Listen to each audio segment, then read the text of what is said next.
Hello बच्चों। तो start करते हैं अपना क्वेश्चंस का सॉल्यूशन। पिछली क्लास में अगर याद होगा, पिछली वीडियो में अगर याद होगा, तो हम लोगों ने क्वेश्चन नंबर 20 तक के सॉल्यूशंस जो है मैंने अपलोड कर दिए थे। अब हम 21 से शुरू करते हैं।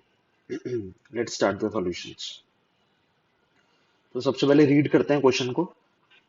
21 क्वेश्चन ये बोल रहा है कि a particle is acted by three forces as shown in the figure. और ये दो फिगर्स दे रखे हैं। ये दोनों एक्चुअली में, ये जो दो डायग्राम्स हैं, ये एक ही फिगर को एक्सप्लेन कर रहे हैं। यहाँ पे ट्रायंगल की फॉर्म में ये फोर्सेस दिखा दिए हैं, यहाँ पे इनको कॉन्करेंट फोर्सेस की तरीके से दिखाया है। और चार ऑप्शंस दे रखे हैं, ये पूछा जा रहा है। तो सबसे पहले तो अगर हम फिगर को देखेंगे ना, तो फिगर से हम लोग एक चीज तो क्लियर कर लेते हैं कि अगर तुम ध्यान से देखो तो F1 वेक्टर, F2 वेक्टर और F3 वेक्टर, ये तीनों जो है ना, इनकी टेल से इनका हेड ज्वाइन हो रहा है। तो अगर तुम वेक्टर का अपना कंसेप्ट लगाते हो तो तुम्हें ये पता लगेगा कि F1 vector plus F3 vector plus F2 vector, ये तीनों का जो वेक्टर सम है वो जीरो हो रहा है। क्योंकि एक की हेड से दूसरे की टेल ज्वाइन हो रही है, फिर इसकी हेड से इसकी टेल ज्वाइन हो रही है, फिर इसके हेड से इसकी टेल ज्वाइन हो रही है। तो इन दोनों का जो नेट रिजल्टेंट है वो जीरो आ जाएगा। इसका मतलब मैं ये बोल सकता हूँ कि F1 vector plus F3 vector plus F2 vector अगर तुम करोगे, वो किसके बराबर आ जाएगा? नल वेक्टर के बराबर आता है। अब क्योंकि नेट फोर्स जीरो हो गई है, लॉजिकली सोच के देखो, अगर नेट फोर्स पार्टिकल की जीरो हो गई है, तो पहला वाला ऑप्शन तो यहीं से एलिमिनेट हो गया। पहला वाला ऑप्शन ये बोल रहा है कि the resultant force on the particle may और मे नॉट बी जीरो। तो ये तो पक्की बात है कि फोर्स तो जीरो ही हो रही है, नेट फोर्स तो जीरो ही हो रही है, तो मे और मे नॉट का तो कोई सवाल ही नहीं उठता। इसका मतलब पहला ऑप्शन जो है वो तो गलत हो गया। अब हम आते हैं दूसरे ऑप्शन में। दूसरा ऑप्शन में बोल रखा है the particle must be in rest. नहीं, ये भी गलत है। क्योंकि अगर वो मस्ट बी इन रेस्ट बोल रहे हैं, तो नेट फोर्स के जीरो होने का मतलब क्या होता है? नेट फोर्स के जीरो होने का मतलब ये है कि एक्सेलरेशन बराबर जीरो हो जाती है। ए वेक्टर बराबर नल वेक्टर के बराबर हो जाएगा। एक्सेलरेशन नल वेक्टर के बराबर या जीरो के बराबर होने का मतलब ये नहीं है कि पार्टिकल रेस्ट पे है। दोनों चीजें हो सकती हैं। इससे ये भी पता लग सकता है कि वेलोसिटी कांस्टेंट भी हो सकती है, या फिर वेलोसिटी जीरो भी हो सकती है। इनमें से कुछ भी हो सकता है। तो सेकंड ऑप्शन भी गलत हो गया। थर्ड ऑप्शन अगर हम देखें, the direction of acceleration is in indeterminate form, ये मेरे हिसाब से सही है। क्योंकि अगर तुम ध्यान से देखोगे तो एक्सेलरेशन जो वो नल वेक्टर के बराबर आ रहा है। और ये जो नल वेक्टर होता है, इसका कोई पर्टिकुलर डायरेक्शन नहीं होता। नल वेक्टर का डायरेक्शन इनडिटर्मिनेट होता है। इसी वजह से एक्सेलरेशन का भी जो डायरेक्शन है वो इनडिटर्मिनेट है। तो मेरे हिसाब से थर्ड वाला जो ऑप्शन है वो बिल्कुल करेक्ट ऑप्शन है। बट अब फोर्थ भी चेक कर लेते हैं। फोर्थ ऑप्शन में बोल रखा है the particle moves with variable velocity. नहीं, ये भी गलत है। क्योंकि अगर ये पार्टिकल वेरिएबल वेलोसिटी से मूव कर रहा है, मतलब इसके बाद एक्सेलरेशन प्रेजेंट है। और एक्सेलरेशन तो है ही नहीं, हम लोगों ने पहले ही प्रूव कर दिया कि एक्सेलरेशन नल वेक्टर के बराबर आ रहा है। तो थर्ड ऑप्शन करेक्ट है। चलो, क्वेश्चन नंबर 22 पे आते हैं। क्वेश्चन नंबर 22 बोल रहा है कि a body of mass 5 kg starts from origin with an initial velocity of इतना। इसका मतलब ओरिजिन से स्टार्ट कर रहा है। और अगर ये ओरिजिन से स्टार्ट कर रहा है, तो इनिशियल कोऑर्डिनेट इसके 0,0 है। मतलब आर इनिशियल की अगर हम बात करेंगे, एक्स इनिशियल की बात करेंगे तो वो भी जीरो होगा, वाई इनिशियल की बात करेंगे वो भी जीरो होगा। इनिशियल वेलोसिटी तुम्हें दे रखी है। इनिशियल वेलोसिटी तुम्हारे पास है 30 आई कैप प्लस 40 जे कैप मीटर पर सेकेंड। अब एक कांस्टेंट फोर्स लग रही है। कांस्टेंट फोर्स अगर तुम ध्यान से देखोगे तो आ रहा है माइनस आई कैप माइनस 5 जे कैप न्यूटन। ये कांस्टेंट फोर्स लग रही है इस बॉडी पे। पूछा जा रहा है कि the time in which the Y component of the velocity become zero. अब क्वेश्चन को ध्यान से पढ़ो। उन्होंने वो वाला टाइम पूछना है जिसमें वाई कंपोनेंट ऑफ वेलोसिटी क्या हो जाता है? जीरो हो जाता है। तो हम लोग सिर्फ वाई डायरेक्शन में इंटरेस्टेड है। वाई डायरेक्शन में इनिशियल वेलोसिटी दे रखी है 40। वाई डायरेक्शन में इनिशियल वेलोसिटी 40 है।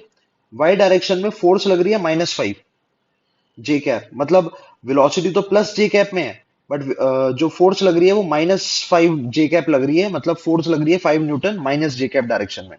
तो ये कुछ ऐसा मोशन हो गया जिसमें इसकी वर्टिकल वेलोसिटी जो इनिशियल थी वो तो 40 मीटर पर सेकंड थी ऊपर की तरफ। बट इस पे जो फोर्स लग रही है पार्टिकल के पास, ये इनिशियल वेलोसिटी है।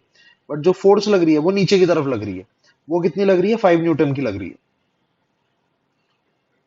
तो ऑब्वियस सी बात है, इसमें ये पूछा जा रहा है कि Y component of velocity zero कब होगा। तो मान लेते हैं टी टाइम पे जीरो होता है। मैं बोल सकता हूँ इनिशियल वेलोसिटी वर्टिकल में है 40। मैंने ऊपर वाले डायरेक्शन को पॉजिटिव मान लिया। फाइनल वेलोसिटी अगर हम वर्टिकल में देखेंगे तो जीरो हो जाएगी, क्योंकि हमें ये पता करना है कि कब जीरो होगी वर्टिकल वेलोसिटी। और एक्सेलरेशन इन वर्टिकल डायरेक्शन भी हम निकाल लेते हैं। एक्सेलरेशन इन वर्टिकल डायरेक्शन हो जाएगा फोर्स अपॉन मास। तो 5 न्यूटन की फोर्स लग रही है, मास हो जाएगा तुम्हारे पास बोल रखा है 5 kg। तो एक्सेलरेशन वर्टिकल में आ जाएगी 1 मीटर पर सेकेंड स्क्वायर, बट नीचे की तरफ है ना, एक्सेलरेशन नीचे की तरफ होगी 1 मीटर पर सेकेंड स्क्वायर। अब बस अपना normal v equal to u plus 80 से सॉल्व कर लो।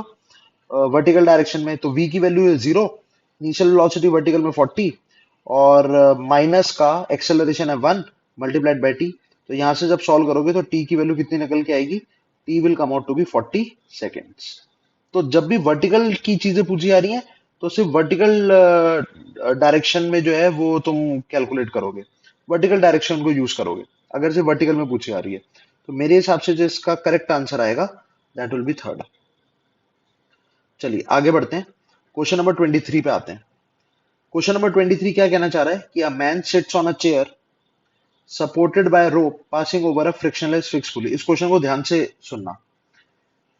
एक मैन है जो कि किसी चेयर पे बैठा हुआ है, और वो चेयर जो है वो एक it is supported by rope passing over a frictionless fix pulley. Man who weights 1000 newton exerts a force of 450 newton on the chair downwards. तो एक काम करते हैं यार, इसका ना साथ साथ में फ्री बॉडी डायग्राम भी बनाते हैं। एक तो अपने पास पुली है, यहाँ पे एक रस्सी है, यही रस्सी इधर से घूमती फिरती जा रही है, ये रस्सी इधर की तरफ आई, यहाँ पे भी है। अब यहाँ पे जो है ना वो यहाँ पे एक चेयर है। अब मैं पूरा पूरा डायग्राम नहीं बनाना चेयर का, बस ऐसे ही बिठा के दिखा देता हूँ, है ना। ये एक चेयर है, दिस इज अ चेयर। अब ऑब्वियस सी बात है, अगर ये चेयर हवा में है तो इसको पकड़ना तो पड़ेगा ना।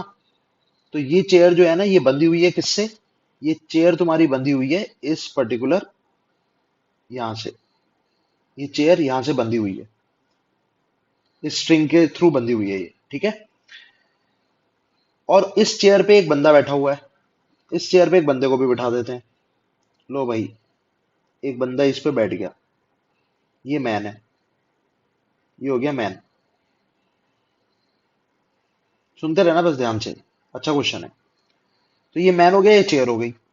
अब क्वेश्चन में इन्होंने बोल रखा है कि the man who weights 1000 newton, तो ये भी लिख लेते हैं इंफॉर्मेशन। मैन का जो वेट है वो 1000 न्यूटन है, ठीक है भाई बढ़िया। मैन का वेट 1000 न्यूटन है। It exerts a force of 450 newton on the chair downwards. मतलब मैन जो फोर्स लगा रहा है चेयर पे नीचे की तरफ वो है 450 न्यूटन। तो मैं बोल सकता हूं कि फोर्स अप्लाइड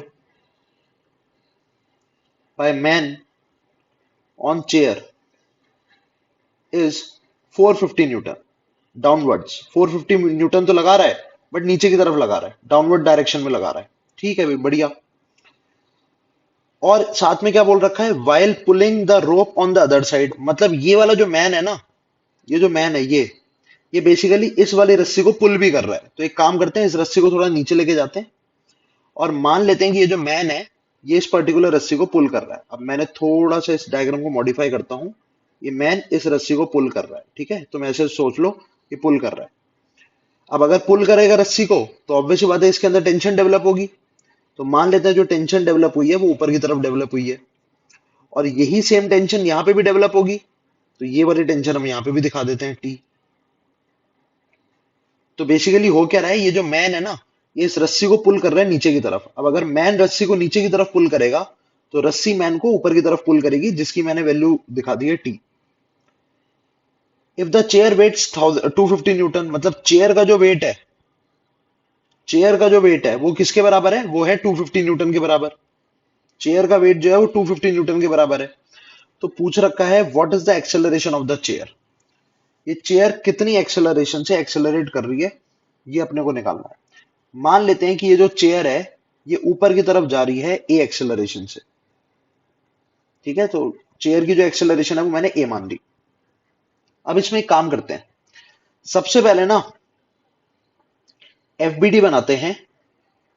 सबसे पहले एफबीडी बनाते हैं मैन प्लस चेयर का। मैन प्लस चेयर का एफबीडी बनाते हैं, देखना जरा क्या आएगा आंसर। अगर मैं मैन और चेयर को एक सिस्टम मान लूंगा तो जो फोर्स ये मैन चेयर पे लगा रहा था जो कि 450 न्यूटन है, और जो फोर्स चेयर मैन पे लगाएगी वो भी 450 न्यूटन ही होगा, एक्शन रिएक्शन। तो ये दोनों तो कैंसिल आउट कर जाएंगी। तो मैन और चेयर पे कंबाइंड सिस्टम पे क्या फोर्सेस लग रही हैं देखो जरा। मैन और चेयर के सिस्टम पे ये मैन प्लस चेयर है। एक तो इनका दोनों का कंबाइंड वेट लगेगा जो कि 1000 न्यूटन है मैन के लिए, और चेयर के लिए 250 न्यूटन है। तो हमारे पास जो आ जाएगा वो आ जाएगा मैन प्लस चेयर का जो कंबाइंड वेट आ जाएगा, that will be equals to 1250 newton. ये आ गया नीचे की तरफ वेट। और नेट फोर्स ऊपर की तरफ क्या लग रही है अगर ध्यान से देखोगे, मैन पे भी इधर की तरफ से टेंशन टी लग रही है, और चेयर पे भी इधर की तरफ से टेंशन टी लग रही है। इसका मतलब टोटल पूरे सिस्टम में जो टेंशन लग रही है वो 2T लग रही है ऊपर की तरफ। तो मैंने ऊपर की तरफ एक टेंशन भी दिखा दी 2T। और ये पूरा सिस्टम जो है ये ए एक्सेलरेशन से जो है भाग रहा है। पूरा सिस्टम ए एक्सेलरेशन से ऊपर भाग रहा है। तो एक इक्वेशन तो मैं यहीं से बना लूंगा। क्या बनाऊंगा कि 2T माइनस 1250 बराबर हो जाएगा मास इंटू एक्सेलरेशन। अब मास कितना है, क्योंकि मैन का वेट अगर 1000 है और अगर मैं जी को 10 मीटर पर सेकंड स्क्वायर मान लूं, तो मैन का जो वेट होगा वो किसके बराबर हो जाएगा, 100 kg के बराबर हो जाएगा। मैन का वेट 100 kg के बराबर हो गया। और चेयर का अगर हम लोग 250 न्यूटन का वेट कैलकुलेट कर रहे हैं, तो चेयर का जो मास हो जाएगा वो किसके बराबर हो जाएगा, 25 kg के बराबर हो जाएगा। तो 2T माइनस 1250 जो है that will B mass of man plus chair which is 125 kg multiplied by acceleration. एक इक्वेशन तो यहां से बन गई। अब दूसरा एफबीडी किसका बनाते हैं, दूसरा एफबीडी हम लोग बनाते हैं, दूसरा एफबीडी हम लोग बनाएंगे चेयर का। चेयर का एफबीडी बनाते हैं, एफबीडी ऑफ चेयर। तो चेयर का एफबीडी अगर हम बनाएंगे तो हमारे पास क्या बनेगा चेयर के लिए। एक तो चेयर का वेट लग रहा है नीचे की तरफ जो कि है 250 न्यूटन, प्लस मैन भी तो चेयर पे नीचे की तरफ फोर्स लगा रहा है 450, तो वो भी दिखाएंगे अब इस बार चेयर के फ्री बॉडी डायग्राम में। और ऊपर चेयर पे क्या लग रही है, टेंशन लग रही है, ये भी ऊपर की तरफ जा रहा है ए से। तो अगर मैं इसकी इक्वेशन लिखूंगा तो क्या लिखूंगा, इसके लिए मैं इक्वेशन लिखूंगा टी, इसके लिए जो इक्वेशन लिखूंगा वो लिखूंगा मैं T minus 250 minus 450 is equal to हो जाएगा, चेयर का मास कितना है 25 kg है, तो 25 इंटू ए। ये आ गई क्वेश्चन नंबर 2। या इसको थोड़ा और सॉल्व कर लेते हैं। तो हमारे पास यहां से आ जाएगा टी माइनस 450 प्लस 250 कितना हो जाएगा 700। तो T minus 700 is equal to हो जाएगा 25 इंटू ए। ये इक्वेशन नंबर 2 आ गई। अब अगर हम इक्वेशन नंबर 1 और इक्वेशन नंबर 2 को सॉल्व करेंगे तो मेरे हिसाब से आंसर अपना आ जाना चाहिए। तो चलो जल्दी से सॉल्व करके देख लेते हैं, इस इक्वेशन को जल्दी से सॉल्व करके देखते हैं। एक काम करते हैं, इक्वेशन नंबर 2 को ना 2 से मल्टीप्लाई कर लेते हैं। तो हमारे पास आंसर आ जाएगा 2T minus 1400 is equal to हो जाएगा 50 इंटू ए। ये आ गई इक्वेशन नंबर 3। इन दोनों को आप सब्ट्रैक्ट कर दो। तो अगर equation number 1 minus equation number 3 करोगे तो तुम्हारे पास आ जाएगा 1400 माइनस 1250 इज इक्वल टू हो जाएगा 125 माइनस 50 मेरे हिसाब से हो जाता है 75। और 1400 माइनस 1250 करेंगे तो ये मेरे हिसाब से 150 आ जाएगा। तो 150 इज इक्वल टू 75 है, ए की वैल्यू आ जाएगी 2 मीटर पर second square. So that is the correct answer of this particular question. बहुत ही अच्छा क्वेश्चन था। इस क्वेश्चन में बस ये सोचना था कि 2 बार फ्री बॉडी डायग्राम बनाना था। एक बार इस पूरे सिस्टम को कंसिडर करना था और एक बार चेयर को कंसिडर करना था, क्योंकि उसी की एक्सेलरेशन निकालनी थी। तो थोड़ा सा लेंदी था बट अच्छा क्वेश्चन था, हम लोगों ने सॉल्व कर दिया। आई होप समझ में आ गया होगा। आगे बढ़ते हैं। नेक्स्ट क्वेश्चन है क्वेश्चन नंबर 24। क्वेश्चन नंबर 24 में क्या बोल रखा है कि a monkey of mass 40 kg climbs on a massless rope of breaking strength 600 newton. Rope will break if the monkey. और इन्होंने कुछ ऑप्शंस दे रखे हैं, तो एक एक करके चीजों को सॉल्व करते हैं। सुनना जरा ध्यान से। एक मंकी है, अब मंकी को मैं पूरा बना के नहीं दिखा रहा। मंकी क्या कर रहा था, एक रस्सी थी यहाँ पे, चलो पूरा बना ही लेते हैं, देख लेते हैं इसको। सुनना, एक रोप थी, ठीक है, ये एक रोप थी। इसकी ब्रेकिंग स्ट्रेंथ कितनी दे रखी है तुम्हें, इसकी ब्रेकिंग स्ट्रेंथ तुम्हें दे रखी है 600 न्यूटन। अगर ब्रेकिंग स्ट्रेंथ 600 न्यूटन है, इसका मतलब क्या है? इसका मतलब ये है कि अगर इस रस्सी पे टेंशन 600 न्यूटन या उससे ज्यादा हो गई तो ये रस्सी टूट जाएगी। इस रस्सी पे अगर टेंशन 600 न्यूटन या उससे ज्यादा हो गई तो ये रस्सी टूट जाएगी। तो मंकी को कैसे भी करके 600 न्यूटन को एक्सीड नहीं करना, नहीं तो रस्सी टूट जाएगी। अब मान लेते हैं यहां एक मंकी है, यहां एक मंकी है भाई साहब, ये मंकी है मान लेते हैं। बड़ा अजीब सा मंकी बनाया है, बट चलो ठीक है, ड्राइंग थोड़ी खराब है। तो ये एक मंकी है। ये मंकी क्या कर रहा है? ये मंकी बेसिकली इस रस्सी को पुल कर रहा है अपनी तरफ। अब मंकी अगर रस्सी को अपनी तरफ पुल करेगा तो रस्सी भी मंकी को अपनी तरफ पुल करेगी। इसका मतलब अगर मैं मंकी का फ्री बॉडी डायग्राम बनाऊंगा, अगर मैं मंकी का फ्री बॉडी डायग्राम बनाता हूं, तो मंकी पे क्या क्या लग रहा है सोचो। मंकी पे एक तो नीचे की तरफ उसका वेट लग रहा है जो कि है 40 × 10 विच इज 400 न्यूटन। अब क्योंकि मंकी रस्सी को नीचे पुल कर रहा है तो रस्सी मंकी को ऊपर पुल करेगी। तो रस्सी पे जो टेंशन लगेगी वो ऊपर, रस्सी जो टेंशन लगा रही है मंकी पे वो ऊपर की तरफ लगा रही है, तो टी लग गया ऊपर की तरफ। और ये जो टेंशन है ये 600 न्यूटन से ज्यादा नहीं होनी चाहिए। तो अगर मैंने टेंशन को 600 न्यूटन ही ले लिया, अगर मान लेते हैं मैंने ये टेंशन को 600 न्यूटन ही ले लिया कि चलो ये देख लेते हैं कितनी एक्सेलरेशन पे 600 न्यूटन अचीव हो रही है, तो क्या आंसर आ जाएगा तुम्हारे पास? तुम्हारे पास आंसर आ जाएगा कि टी -400 बराबर मंकी की एक्सेल मास है 40 मल्टीप्लाइड बाई टी की वैल्यू मैंने 600 ली है, तो 600 - 40 बराबर 400 बराबर हो जाएगा 40 है। ए की वैल्यू कितनी आ जाएगी? 200 डिवाइडेड बाय 40। तो अगर मैं इसको सॉल्व करूंगा तो मेरे पास आंसर आ जाएगा, बेसिकली मेरे पास आंसर आ जाएगा 5 मीटर पर सेकंड स्क्वायर। इसका मतलब ये हुआ कि अगर ये मंकी 5 मीटर पर सेकंड स्क्वायर की एक्सेलरेशन या उससे कम एक्सेलरेशन पे जाता गया तो ये रस्सी ब्रेक नहीं होने वाली। लेकिन अगर इसकी एक्सेलरेशन 5 से ज्यादा हो गई तो पक्की बात है कि जो रस्सी है वो ब्रेक होगी। तो अब ऑप्शंस को चेक करते हैं।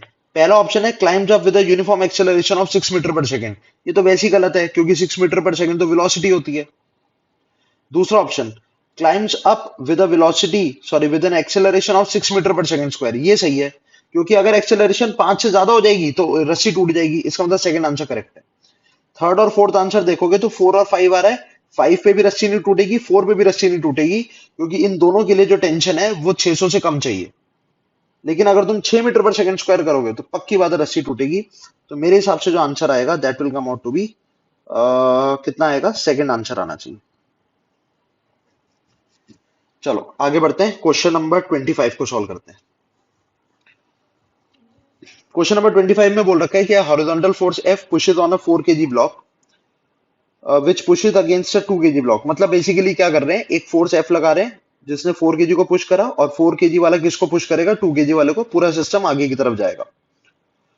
ब्लॉक्स की एक्सेलरेशन भी दे रखी है, दोनों ब्लॉक्स के पास एक ही एक्सेलरेशन है 3 मीटर पर सेकंड स्क्वायर। फ्रिक्शन है नहीं। पूछा जा रहा है what is the net force B exerts on A. बहुत ही सिंपल क्वेश्चन है, ट्राई करके देखते हैं, इजीली समझ में आ जाएगा।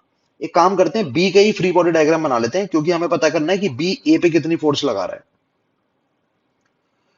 तो सोचो जरा, ए और बी दोनों का बना देता हूं डायग्राम, तुम्हें एकदम क्लियर हो जाएगा। ए का बनाते हैं पहले। ए पे क्या क्या फोर्सेस लग रही हैं? एक तो इधर की तरफ से कुछ फोर्स लग रही है एफ।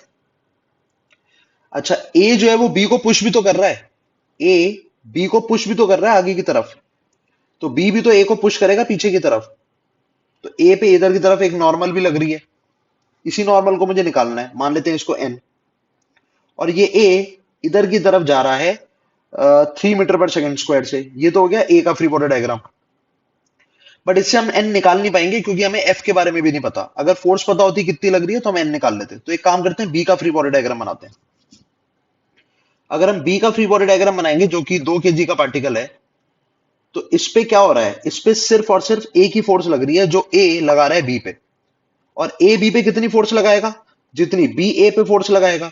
बी ने ए पे कितनी फोर्स लगाई? इधर की तरफ नॉर्मल। तो ए बी पे किधर फोर्स लगाएगा? इधर की तरफ लगाएगा नॉर्मल। जिसकी वजह से ये भी एक्सेलरेट कर रहा है 3 मीटर पर सेकंड स्क्वायर से। तो मेरे हिसाब से जो इस पे नेट फोर्स लगेगी बी पे, वो हो जाएगी नॉर्मल के बराबर। That will be equals to mass of B into acceleration. B का मास है 2, एक्सेलरेशन है 3, तो नॉर्मल की वैल्यू कितनी आ जाएगी 6 न्यूटन। ये 6 न्यूटन किस पे लग रही है? ये बी पे लग रही है राइट में, और ए पे लग रही है लेफ्ट में। मुझसे क्या पूछा गया था? मुझसे पूछा गया था कि what is the net force B exerts on A. B A पे कितनी लगा रहा है? तो बी ए पे लगा रहा है 6 न्यूटन लेफ्ट की तरफ। तो मेरे हिसाब से जो करेक्ट आंसर आएगा that will come out to be 25th का थर्ड आंसर। और बेटा ध्यान रखना इसके अंदर, यहाँ पे एक 6 newton to the right B option में दे रखा है। तो अगर ये पूछा जाता है कि ए बी पे कितनी फोर्स लगा रहा है, तो फिर ये पहला वाला ऑप्शन करेक्ट होता। आई होप क्लियर हो गया होगा। चलो आगे बढ़ते हैं, क्वेश्चन नंबर 26 पे आते हैं। क्वेश्चन नंबर 26 में बोल रहा है कि the mass m is placed on a body of mass capital M. There is no friction. The force F is applied on capital M and it moves with acceleration A. Then the force on the top body is. अब logically सोच के देखो, जो force लग रही है वो तो कैपिटल एम पे लग रही है ना, और इन्होंने बोल रखा है कि फ्रिक्शन कुछ है नहीं। तो अगर मैं स्मॉल एम का फ्री बॉडी डायग्राम बनाता हूं, सोच के देखना, अगर मैं स्मॉल एम का फ्री बॉडी डायग्राम बनाता हूं तो स्मॉल एम पे क्या क्या फोर्सेस लग रही हैं? एक तो नीचे लग रही है mg, एक ऊपर की तरफ लग रही है नॉर्मल। क्या कोई और फोर्स लग रही है स्मॉल एम पे? तुम कहोगे कि नहीं सर ये कैपिटल एफ भी तो लग रही है। बेटा कैपिटल एफ तो कैपिटल एम पे लग रही है, जिसकी वजह से ये आगे की तरफ मूव करेगा। बट स्मॉल एम को तो मूव कराने के लिए कोई नहीं है ना, स्मॉल एम को तो आगे की तरफ मूव कराने के लिए कोई फोर्स नहीं है। तो एक्चुअली में इसका जो force on the top body का जो आंसर होना चाहिए, मेरे हिसाब से जो नेट फोर्स होनी चाहिए टॉप बॉडी पे, वो 0 होनी चाहिए, क्योंकि इसको आगे की तरफ मूव कराने के लिए कोई है ही नहीं। इसी वजह से जो करेक्ट आंसर आएगा वो नन ऑफ दीस आएगा, इनमें से कोई भी आंसर नहीं है। None of these will be the correct answer. हाँ अगर फ्रिक्शन होती, आगे जाके पढ़ेंगे, अगर फ्रिक्शन होती तो फ्रिक्शन इस ब्लॉक को आगे की तरफ मूव करा देती। बट अभी तो स्मूथ सरफेस है, फ्रिक्शन है नहीं प्रेजेंट, इसी वजह से आंसर इसका नन ऑफ दीज आएगा यहाँ पे। चलो आगे बढ़ते हैं, question number 27। A rope of length 20 meter is kept on a frictionless surface and a force of 5 Newton is applied to one of its end. ठीक है, find the tension in the rope at 5 meter from this end. चलो solve करते हैं। एक रोप है, मान लेते हैं मैंने एक सिलेंड्रिकल रोप ले ली, इसको तुमने एक फ्रिक्शनलेस सरफेस पे रख दिया। अब इस रोप का मास नहीं दे रखा, बट इसका मास अपने को कंसिडर करना पड़ेगा। तो मान लेते हैं कि मास ऑफ रोप जो है, मास ऑफ रोप m मान लेते हैं। ये जो मास है ये कितने मीटर का है? 20 मीटर का मास है ये। 20 मीटर की जो रोप है उसका मास m है। मुझे पता करना है कि अगर मैंने एक फोर्स लगाई यहाँ पे 5 न्यूटन की, तो मुझे ये पता करना है कि यहां से 5 मीटर की दूरी पे, मतलब जिस एंड पे मैंने फोर्स लगाई है उस एंड से 5 मीटर की दूरी पे एक पॉइंट ले लेता हूं P। मुझे टेंशन पता करनी है इस पॉइंट P पे। तो जब भी ऐसे क्वेश्चंस को करना हो ना, तो हमेशा जिस पॉइंट पे टेंशन पता करनी है ना, उस पॉइंट को ब्रेक कर दो, हाइपोथेटिकली यहां से ब्रेक कर दो। जब तुम हाइपोथेटिकली ब्रेक करोगे तो तुम्हारे पास दो केसेस बनेंगे। एक तो ये वाली रस्सी आ जाएगी जिसकी लेंथ है 15 मीटर, जो कि इधर लेफ्ट वाले पार्ट है, ये वाले पार्ट की बात कर रहा हूं। और एक ये वाले पार्ट आएगा, इस पे क्या क्या लग रहा है, ये वाला पार्ट जो है वो इधर की तरफ आ जाएगा। इस पे इधर की तरफ फोर्स लग रही है 5 न्यूटन, और ये 5 मीटर की लेंथ है। अच्छा एक बात तो क्लियर है, अगर 5 न्यूटन की फोर्स लग रही है तो इस पूरे सिस्टम की एक्सेलरेशन कितनी होगी? सर एक्सेलरेशन हो जाएगी फोर्स अपॉन मास, एफ की वैल्यू हमें पता है तो मैं पुट कर देता हूं 5/m। एक्सेलरेशन 5/m है। मुझे पता करना है कि इन दोनों पॉइंट्स के बीच में टेंशन कितनी लग रही है, जहां से मैंने ब्रेक करा ये दोनों पॉइंट्स के बीच में टेंशन कितनी लग रही है। अब सोच के देखना, क्या ये वाला पॉइंट इस वाले पॉइंट को अपनी तरफ खींचेगा? क्योंकि टेंशन एक पुलिंग फोर्स होती है। और सिमिलरली ये वाला पॉइंट जो है वो इस वाले पॉइंट को राइट में खींचेगा। तो मैं ये बोल सकता हूं कि अगर मैं इस पे टेंशन दिखाता हूं तो इधर की तरफ टेंशन लग रही है 5 मीटर वाले पार्ट पे, और इधर की तरफ टेंशन लग रही है 15 मीटर वाले पार्ट पे। एक काम करते हैं, इस वाले का डायग्राम बना लेते हैं, इस वाले का F = ma लिखने की कोशिश करते हैं। बट उसके लिए मुझे इसका मास चाहिए। मान लेते हैं मास इसका एम डैश है। अब 20 मीटर लेंथ का मास था एम, तो 1 मीटर लेंथ का मास कितना हो जाएगा, m/20। तो 5 मीटर का मास क्या हो जाएगा, m/20 इंटू 5, ये आ जाएगा m/4। और ये पूरा सिस्टम आगे की तरफ जा रहा है ए एक्सेलरेशन से, जिसकी वैल्यू मैं निकाल चुका हूं 5/m। तो अगर मैं यहाँ पे अब net force is equal to m into a लिखूंगा तो कैसे लिखूंगा, मैं लिखूंगा 5 - t is equal to mass m dash which is m/4 multiplied by acceleration which is 5/m। तो m से m कैंसिल आउट हो जाएगा। मेरे हिसाब से जो t की वैल्यू आ जाएगी that will B 5 - 5/4, that is 5 - 5/4 मेरे हिसाब से होता है 1.25। तो 5 - 1.25 करोगे तो 3.75 न्यूटन जो है वो इसका आंसर आ जाएगा। इसका मतलब जो करेक्ट आंसर इसका मेरे अकॉर्डिंग है दैट इज 3.75 न्यूटन। इसको टिक कर लेते हैं। चलिए नेक्स्ट क्वेश्चन पे आते हैं। Let's come to the question number 28। Question number 28 में क्या बोल रहा है कि a rope, if rope of lift breaks suddenly, the tension exerted by the surface of lift will be, the tension exerted by the surface of lift will be। यार एक बात बताओ, खुद सोच के देखो, अगर ये लिफ्ट है, अगर ये लिफ्ट है और सडनली अगर रोप ब्रेक हो जाती है तो भैया टेंशन क्या हो जाएगी, क्या टेंशन भी जीरो हो जाएगी, टेंशन भी तो जीरो हो जाएगी, क्योंकि जैसे ही तुमने रस्सी को ब्रेक करा, रस्सी को ब्रेक करते ही उसके अंदर टेंशन क्या हो जाएगी, जीरो हो जाएगी। तो 28 का आंसर तो डायरेक्ट है, ये तो कुछ करना ही नहीं था सॉल्व। 28 का डायरेक्ट आंसर क्या हो जाएगा, फोर्थ। तो fourth will be the correct answer. चलिए 29th क्वेश्चन पे आते हैं। 29th क्वेश्चन में बोल रहा है with what minimum acceleration can an athletic climb a rope whose breaking strength is 1/3 of its weight. ये बिल्कुल वैसी क्वेश्चन है जैसे अभी हमने मंकी वाला करा था, लेकिन ना इसके अंदर थोड़ा सा ये क्वेश्चन मेरे अकॉर्डिंग ये थोड़ा सा क्वेश्चन गलत है। एक्चुअली में इसको क्लाइंब ऊपर नहीं करना, इसको नीचे की तरफ जाना है। तुम खुद सोच के देखो, रस्सी का जो ब्रेकिंग स्ट्रेंथ है वो वेट से भी कम है। तो अगर ये ऊपर जाएगा, अगर ये क्लाइंब ऊपर की तरफ करेगा, सोच के देखना, अगर ऊपर की तरफ क्लाइंब करेगा तो रस्सी ऑटोमेटिकली टूट जाएगी, क्योंकि ये तो अपने वेट के अकॉर्डिंग फोर्स लगाएगा, जबकि रस्सी जो है वो इतना वेट झेल ही नहीं पा रही है। इसका मतलब ये इस क्वेश्चन के अंदर ना मेरे अकॉर्डिंग इसको नीचे की तरफ आना है। तो एथलीट इज कमिंग डाउन, मेरे अकॉर्डिंग एथलीट नीचे आ रहा है। अब अगर वो नीचे आ रहा है, फिर भी वो फोर्स तो क्या नाम है, रस्सी को तो नीचे ही खींचेगा ना अपनी तरफ, नीचे आने के लिए भी। तो टेंशन तो इस पे अभी भी ऊपर ही लगेगी। और मान लेते हैं कि इसका वेट जो है वो mg के बराबर है। ये किसका वेट है, this is the weight of athlete, weight of athlete. और टेंशन किसके बराबर लग रही है, टेंशन इन्होंने बोला कि भैया ये 1/3 ऑफ द वेट के बराबर लग सकती है, मतलब टेंशन होगी mg/3। अब तुम खुद सोच के देखो, ऊपर वाली फोर्स लग रही है mg/3, नीचे वाली जो फोर्स है वो mg है, तो पूरा सिस्टम जो है वो किधर जाएगा, नीचे की तरफ जाएगा ना। तो ये नीचे की तरफ जा रहा है ए एक्सेलरेशन से, तो मैं क्या लिखूंगा, mg - t is equal to हो जाएगा ma। और टी की वैल्यू मुझे पता ही है, तो मैं डायरेक्टली भी पुट कर देता हूँ। तो टी की वैल्यू क्या हो जाएगी, mg/3 इज इक्वल टू हो जाएगा m इंटू ए। m ने m को मार दिया, a की वैल्यू आ जाएगी मेरे हिसाब से g - g/3, सॉल्व करोगे तो आ जाएगा 2g/3। तो इसकी वैल्यू सॉल्व कर लेना, ये आ जाएगा g की वैल्यू तुम 10 पुट कर लो तो 20/3 आ जाएगा। 20/3 10 मत पुट करो, क्योंकि मेरे हिसाब से आई थिंक जी की वैल्यू 9.8 से आ रही है आंसर। तो 2 इंटू 9.8 डिवाइडेड बाई 3 करोगे, इसको सॉल्व कर लेना। मेरे अकॉर्डिंग शायद, जहां तक मुझे लग रहा है, आंसर आ जाएगा इसका फर्स्ट, 29 का फर्स्ट आंसर आ जाएगा। इसको एक बार सॉल्व करके देख लेना, 6.53 मीटर पर सेकंड स्क्वायर।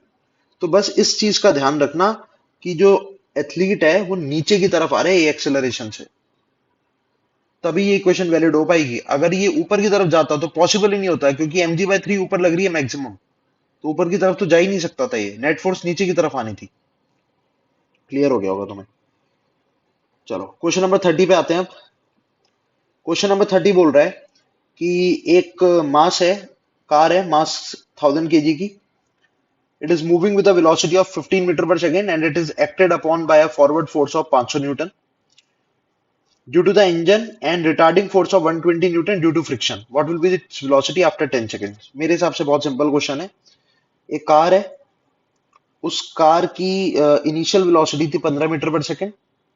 ये इनिशियल वेलोसिटी थी। कार का मास है 1000 kg।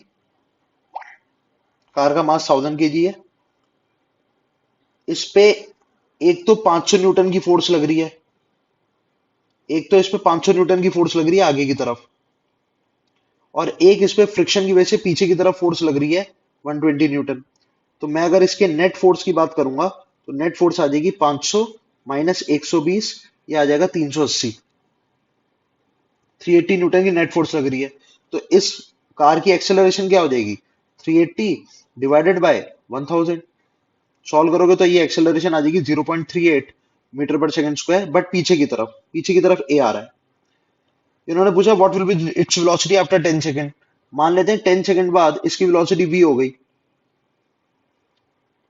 तो मुझे फाइनल वेलोसिटी पता करनी है, टाइम मुझे पता है, इनिशियल वेलोसिटी पता है, एक्सेलरेशन पता है, तो पहली इक्वेशन लगा दो, आंसर आ जाएगा। First kinematic equation, v is equal to u plus a t. Final velocity निकालनी है, u की वैल्यू आपको दे रखी है 15, एक्सेलरेशन है माइनस का 0.38, टाइम की वैल्यू माइनस इसलिए क्योंकि पीछे लग रहा है। टाइम की वैल्यू कितनी है, 10 सेकंड है। 15 माइनस 3.8 आ जाएगा। 15 में से 3.8 अगर तुम माइनस करोगे तो तुम्हारा जो आंसर, मेरे अकॉर्डिंग जो तुम्हारा आंसर आएगा, that will come out to be 18.8 आना चाहिए।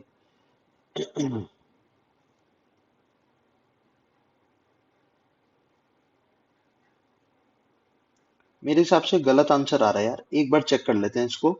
इनिशियल वेलोसिटी 15 मीटर पर सेकंड है, 1000 kg का मास है, 500 न्यूटन की फोर्स लग रही है राइट में, और इसमें, सॉरी, हमने एक गलती कर दी है। यहाँ पे जो नेट फोर्स है वो फॉरवर्ड डायरेक्शन में है, तो एक्सेलरेशन भी फॉरवर्ड डायरेक्शन में आएगी। ये थोड़ी सी गलती कर दी हमने, एक्सेलरेशन राइट में ही आएगी। और अगर एक्सेलरेशन राइट में आएगी तो यहाँ पे माइनस का नहीं आएगा, ये बेसिकली प्लस हो जाएगा। और अगर ये प्लस होगा तो ये आंसर आ जाएगा 15 प्लस 3.8, दैट इज 18.8 मीटर पर सेकंड। तो ध्यान रखना, नेट फोर्स राइट की तरफ है क्योंकि 500 डोमिनेट कर रही है, तो एक्सेलरेशन राइट होनी चाहिए। ठीक है भाई, आगे बढ़ते हैं। क्वेश्चन नंबर 31 पे आते हैं। क्वेश्चन नंबर 31 क्या बोल रहा है कि three forces starts acting simultaneously on a particle moving with velocity v vector. These forces are represented in magnitude and direction by the three sides of a triangle ABC. The particle will now move with velocity. यार मेरे according ना ये वाला जो question है थोड़ा सा miss interpreted है। ये क्वेश्चन के अंदर ना ये जो तीन फोर्सेस दिखा रखी हैं, एक्चुअली इनके डायरेक्शन गलत है। इन दोनों का तो डायरेक्शन सही है, बट ये वाली जो फोर्स है ना ये गलत तरीके से दिखा रखी है। ये वाली फोर्स का जो डायरेक्शन है वो इधर ना होने की बजाय इधर होना चाहिए। तो मैं फिर से बना देता हूँ ये वाला डायग्राम। ये डायग्राम कुछ ऐसा बनेगा। ये डायग्राम कुछ ऐसा बनेगा, यहाँ पे बेसिकली एक इधर लग रही है, एक इधर लग रही है, और एक का डायरेक्शन ये वाला होगा। ये सी है, ये ए है, ये बी है। तो ये तीनों फोर्सेस का जो नेट होगा वो अगेन जीरो के बराबर हो जाएगा। ऐसा क्वेश्चन अभी हमने करा भी था। इन तीनों वेक्टर्स का सम जो है वो जीरो हो जाएगा। अगर नेट फोर्स जीरो होगी तो एक्सेलरेशन भी जीरो हो जाएगी। एक्सेलरेशन जीरो हो जाएगी मतलब वेलोसिटी कैसी हो जाएगी, कांस्टेंट, वो चेंज ही नहीं होने वाली। तो जो पहले वेलोसिटी थी वही रहेगी, तो पहला इसका आंसर जो है वो करेक्ट हो जाएगा। बट इसको ध्यान रखना, ये क्वेश्चन गलत कर रखा है। इसमें एरो नीचे की तरफ नहीं होना चाहिए था, ऊपर की तरफ होना चाहिए था। आई होप अब क्लियर हो गया होगा। चलो let's come to the next question, question number 32। Question number 32 बोल रहा है कि if F1 vector plus F2 vector plus F3 vector जो है अगर वो जीरो के बराबर है, अगर ये तीनों वेक्टर्स का सम जीरो के बराबर है, तो क्या F1 ग्रेटर देन F2 है, F3 ग्रेटर देन F1 है, F1 ग्रेटर देन F3 है? कुछ नहीं बता सकते, कुछ नहीं बता सकते, क्योंकि सिर्फ ये बोल रखा है कि तीन वेक्टर फोर्सेस का एडिशन जीरो है। तो कोई सी भी एक फोर्स दूसरे से ज्यादा हो सकती है। इसी वजह से we can't predict anything, can't be predicted, can't be predicted. और अगर हम प्रिडिक्ट नहीं कर सकते हैं तो इसका जो करेक्ट आंसर आ जाएगा that will come out to be fourth. चलो let's come to the next question. A body with mass 5 kg is acted upon by a force minus 3 i cap plus 4 j cap. Initial velocity t equal to 0 पे भी दे रखी है। चलो मैं यहाँ पे भी लिख लेता हूँ साथ साथ में। एक तो इनिशियल वेलोसिटी दे रखी है 6 i cap minus 12 j cap metre पर सेकंड, और इस पे एक फोर्स लग रही है, फोर्स की वैल्यू है माइनस का 3 i cap plus 4 j cap newton. बोल रखा है the time at which it's will just have a velocity along Y axis. अब लॉजिकली सोच के देखो, जिस टाइम पे इसके पास सिर्फ वाई एक्सिस में वेलोसिटी है, इसका मतलब एक्स एक्सिस की वेलोसिटी जीरो होनी चाहिए। मतलब final velocity at time T velocity in x direction क्या हो जानी चाहिए? जीरो हो जानी चाहिए। तभी तो ये टी टाइम बाद इसकी वेलोसिटी सिर्फ वाई डायरेक्शन में होगी। तो बिल्कुल वैसी क्वेश्चन है ये जो अभी हमने थोड़ी देर पहले करा था। एक्स डायरेक्शन की इनिशियल वेलोसिटी क्या है? 6। एक्स डायरेक्शन में फोर्स कितनी लग रही है? एक्स डायरेक्शन में फोर्स कितनी लग रही है? -3। तो माइनस आई कैप में फोर्स लग रही है 3 न्यूटन, मतलब पीछे की तरफ फोर्स लग रही है 3 न्यूटन। और अगर फोर्स 3 न्यूटन लग रही है तो पीछे की तरफ एक एक्सेलरेशन भी होगी, जो कि हो जाएगी फोर्स अपॉन मास। तो 3/5 मीटर पर सेकंड स्क्वायर की एक्सेलरेशन आ गई। तो मुझे पता करना है कि कितने टाइम में इसकी वेलोसिटी जो है वो जीरो हो जाएगी। मान लेते हैं टी टाइम में हुई। वही वाला कंसेप्ट लगाते हैं, v equal to u plus a t, आ जाएगा आंसर। फाइनल वेलोसिटी है जीरो, इनिशियल वेलोसिटी है 6, माइनस ए टी। ए की वैल्यू कितनी है? माइनस का 3/5 मल्टीप्लाइड बाई टी। जहां से अगर तुम कैलकुलेट करोगे ना, तो तुम्हारा डायरेक्ट आंसर निकल के आएगा, टी बराबर आ जाएगा तुम्हारे पास 10 second. 10 second is the correct answer. बिल्कुल डिट्टो उसी तरीके के क्वेश्चन पूछ लिए गए जो वहां पे पूछा था, बिल्कुल वैसी है। वहां पे वाई डायरेक्शन की वेलोसिटी को जीरो करना था, यहाँ पे एक्स डायरेक्शन की वेलोसिटी को जीरो करना है। चलो क्वेश्चन नंबर 34 पे आते हैं। क्वेश्चन नंबर 34 बोल रहा है कि a block of mass capital M is suspended by a string A from the ceiling and another string B is connected to the bottom of the block। मतलब ये बिल्कुल वैसी क्वेश्चन है, ये भी करा था एक ऐसा क्वेश्चन कि एक एक स्ट्रिंग है, उसके साथ एक ब्लॉक कनेक्टेड है मास m का, और एक और स्ट्रिंग है। तो ये वाली स्ट्रिंग A, ये वाली स्ट्रिंग B। अब बोल रखा है कि B को कैसे पुल कर रहे हैं? Pulled steadily. स्टेडिली पुल करने का मतलब है आराम आराम से, धीरे धीरे। अगर हम स्टेडिली पुल करेंगे बी को, तो पूछा जा रहा है कि कौन पहले ब्रेक कर जाएगा। तो लॉजिकली सोच के देखो यार, जो भी बी में टेंशन होगी, सुनना जरा ध्यान से, जो भी बी में टेंशन होगी वो टेंशन नीचे की तरफ लग रही होगी ब्लॉक पे, और जो भी ऊपर की तरफ टेंशन होगी वो टीए और टीबी कैसे लिंक्ड होंगे? इधर एमजी भी लग रहा होगा नीचे। इसका मतलब टीए बराबर क्या हो रहा होगा? TB plus MG. तो लॉजिकली सोच के देखो, अगर मैं टीबी को इंक्रीज कर रहा हूं तो डेफिनेटली टीए भी इंक्रीज करेगा। लेकिन कौन ज्यादा इंक्रीज करेगा? टीए, क्योंकि टीए के अंदर एमजी का भी इफेक्ट जोड़ रहा है। तो अगर तुम टीबी को बढ़ाते जा रहे हो तो टीए और ज्यादा बढ़ेगा, क्योंकि एमजी के साथ ऐड होके आ रहा है। तो किसके टूटने का चांस जल्दी होगा? ए का। ए ज्यादा जल्दी टूटेगा क्योंकि उस पे एमजी का भी लोड आ रहा है। तो मेरे हिसाब से जो आंसर आना चाहिए उसका क्या आना चाहिए? The answer should be first, कि ए ब्रेक्स अर्लियर देन बी। क्योंकि सिंपल सा लॉजिक है, ए की टेंशन पे उसका भी इफेक्ट जोड़ रहा है, मास एमजी का भी इफेक्ट जोड़ रहा है। आई होप क्लियर हो गया होगा। चलो 35th क्वेश्चन पे आते हैं। ये बोल रहा है कि a ball is suspended by a thread from the ceiling of a tram car. The brakes are applied the brakes are applied and the speed of the car changes uniformly from 36 km per hour to 0 in 5 seconds. The angle by which the ball deviates from the vertical। बिल्कुल simple सा question है। इस type का question हम लोग कर भी चुके हैं। एक ट्रैम कार थी, एक ट्रैम कार थी। वो इनिशियली कितनी स्पीड से जा रही थी? 36 से। 36 किलोमीटर पर आवर को मीटर पर सेकंड में कन्वर्ट करोगे तो तुम्हारे पास आंसर आ जाएगा 10।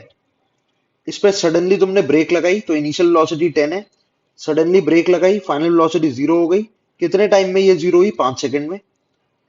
जिसकी वजह से इस ट्रैम के पास एक एक्सेलरेशन आएगी। एक्सेलरेशन कितनी आ जाएगी? सर ये हो जाएगी final velocity zero minus initial velocity 10 divided by total time. Acceleration आ गई -2। मतलब -2 का मतलब ये है कि पीछे की तरफ एक्सेलरेट करा 2 मीटर पर सेकंड स्क्वायर से। The angle by which the ball deviates from the vertical.